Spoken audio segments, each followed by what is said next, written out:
പ്രഭാതവന്ദനങ്ങൾ. നമ്മളിൽ പലരും നാളെയെക്കുറിച്ച് ഭാരപ്പെടുന്നവരാണ്.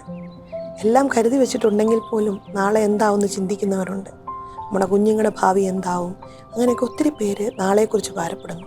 എന്നാൽ മത്തായിയുടെ സുവിശേഷം 6-ാം അധ്യായം 34-ാം വചനത്തിൽ നാളേക്കായി വിചാരപ്പെടരുത്, നാളത്തെ ദിവസം തനിക്കായി വിചാരപ്പെടുമല്ലോ എന്ന് എഴുതിയിരിക്കുന്നു. അതിനു മുമ്പേ അവൻ്റെ രാജ്യവും നീതിയും അന്വേഷിപ്പിൻ, അതോടുകൂടി ഇതൊക്കെയും നിങ്ങൾക്ക് കിട്ടും. അതെ, നമ്മളോട് കർത്താവ് ആഗ്രഹിക്കുന്നത് ദൈവത്തിൻ്റെ രാജ്യത്ത് നീതിയും അന്വേഷിക്കുവാനായിട്ടാണ്. അതോടുകൂടി നമുക്ക് വരുന്നൊരു സ്വസ്ഥതയുണ്ട്. അതിൽ നമുക്ക് നാളെക്കുറിച്ച് ഭാരപ്പെടുവാനോ ഉത്കണ്ഠപ്പെടുവാനോ ഇല്ല. അതുകൊണ്ട് അങ്ങനെയുള്ളവരാണ് റോമർ 8:28 എഴുതിയിരിക്കുന്നു, ദൈവത്തെ സ്നേഹിക്കുന്നവർക്ക്, തൻ്റെ നിർണയപ്രകാരം നടക്കുന്നവർക്ക് സകലവും നന്മയ്ക്കായി കൂടി വ്യാപരിക്കുന്നു. അതെ, ദൈവമക്കളെ, നമ്മളെ സംബന്ധിച്ചിടത്തോളം ദൈവം എല്ലാം നന്മയ്ക്കായി തീർക്കുന്നു. അതുകൊണ്ട് നാളെക്കുറിച്ച് നമുക്ക് ഭാരപ്പെടേണ്ട കാര്യമില്ല.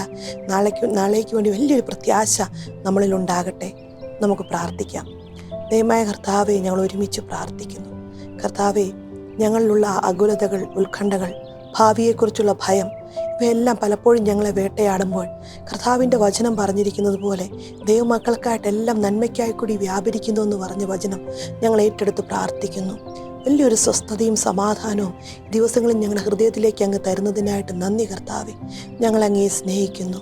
എല്ലാ മാനവും മഹത്വവും യേശുവിൻ്റെ നാമത്തിൽ. ആമേൻ.